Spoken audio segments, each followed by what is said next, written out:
Welcome back, guys. Hope you had a good weekend. Going to go over Monday's programming. So today we're going to start off with a aerobic capacity piece, which is 5 rounds for 5 minutes continuous. It's going to start off with burpees for 15 seconds fast. So bang out your burpees quick, fast burpees. Remember, burpees consist of chest to the deck and then just getting back up. You don't have to do the clap on these. Just keep your hips through. So as you're coming down, through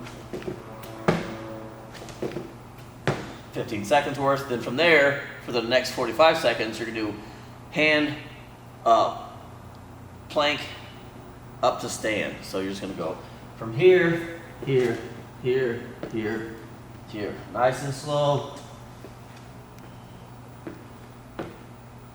Continuous for the next 45 seconds, okay? That'll complete the minute. You'll do that for 5 minutes continuous. Just getting used to burpees. Everybody hates fucking burpees, so getting used to them and making that not such a daunting piece for you will make you feel better in your workouts. From there, we got a skill piece. So the first skill piece for the day is gonna be every 2 minutes on the minute for 18 minutes. So you go through it 3 rounds. First off is gonna be weighted box step up. So if you have weights available, that is great. A couple options here. You only have 1 dumbbell. You can hold it like a goblet at the chest, like a front rack, or like a goblet. If you have 2, you can go side by side. If you had 2, you can back rack it, whatever you want to do for weighted step ups. So for these, you're gonna do 20. You can use a chair if you have it home as well. Just make sure it's a sturdy chair, obviously. You'll do 20 of those within that 2-minute time frame. Rest the remainder of the minute, going directly into tempo push-ups. Tempo push-ups are gonna be 12 to 20 push-ups with a continuous pace. So from the top, down, up, down, up, down, up, down, up. Just maintain a tempo that you can control. Now, if tempos aren't, or if push-ups aren't your jam, I don't want you really doing them off the knees, so go from elevated to surface, whether that be a box or a bar setup or a chair or whatever you have at home, something that's sturdy and stable. So just make sure that when you're doing those, compensate a little bit. So what I tend to see a lot when people elevate is they start to keep the hips back and they start going like this and putting the elbows out to the side. So whatever height you're at, you're gonna wanna get into the top of the push-up, push through the toes, elbows come back to your side as you come down, and you're gonna come to the low chest or upper sternum, and then back up. And this can be as high as you need based on your ability. You can scale it all the way up to just being off of the wall.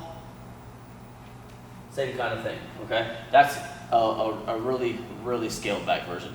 Otherwise, working your way down lower until you get to the floor. Last but not least, we got supinated grip pull-ups.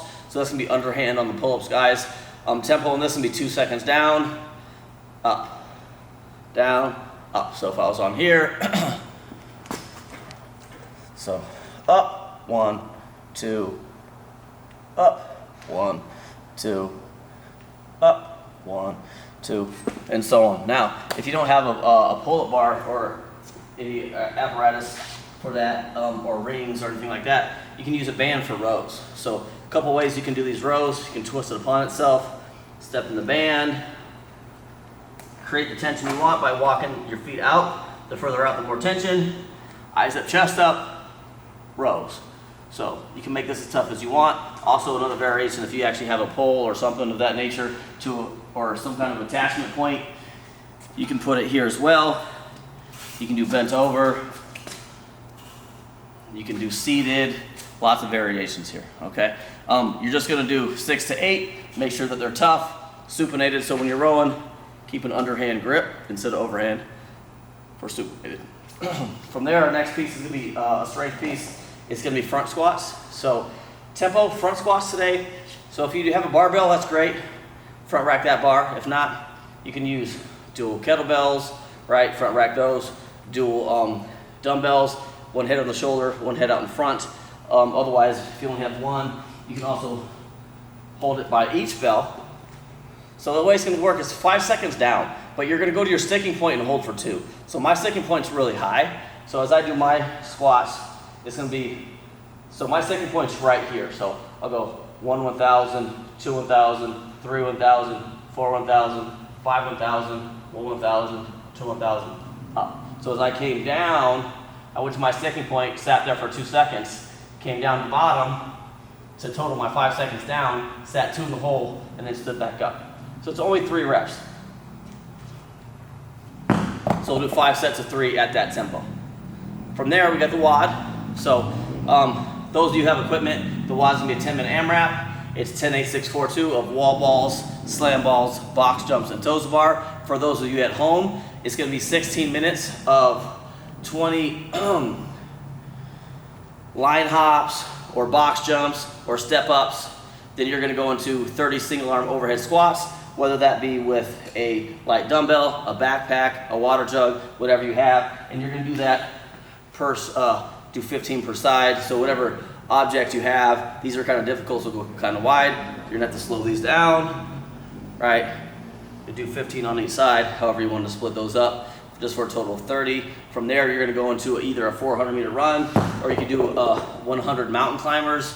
Remember, mountain climbers are gonna be in the top of a front leaning rest. So think about, you can make them harder by going across, or and you can get fast on those as you chop your feet, just whatever you want to get out of this, the aerobic portion of that piece. So 16-minute AMRAP of those movements. From there, we have a cash out. Today's cash out is also an aerobic capacity piece. So it's gonna be jumping pull-ups. So if you have something available for pull-ups, that's great. Whenever you set yourself up for these, you want your head about 6 inches beneath the bar, so that way you can get to full extension, and then you can jump over. So I'll demonstrate just with this. If this was my bar, I'd want to make sure I can get to this point to where I'm underneath it, so I can come up and jump.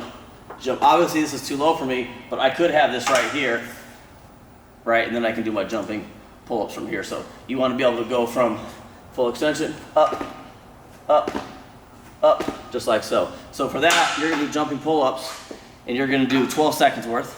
From there, you'll take an empty PVC pipe, a broomstick handle, whatever you have available to you, and you can do reverse curls. So you'll just do reverse curls nice and slow for 48 seconds. So 12 seconds of jumping pull-ups, then reverse curls for the remaining 48, and you'll do that continuous for 5 minutes. So jumping pull-ups are pretty dynamic. You can do those really quick. Just make sure you set your height up according to your height based on what you have available. Otherwise, if you're not available to do that piece, you can do ring rows. You can even do the same thing I did with the band for a pulling action with the band as well. So that way you can get used to that aerobic capacity. Then from there, if you didn't have something for overhead, you can even use that same band as long as you did it light enough, and you can do reverse curls with that. And then for the jumping pull-ups, if you don't have anything to jump from, again, you can do the rows as a pull, just nice and dynamic, just to get something out of it, okay? That's our workout for today, guys. Hope you guys had a good weekend. Look for Tuesday's workout coming soon.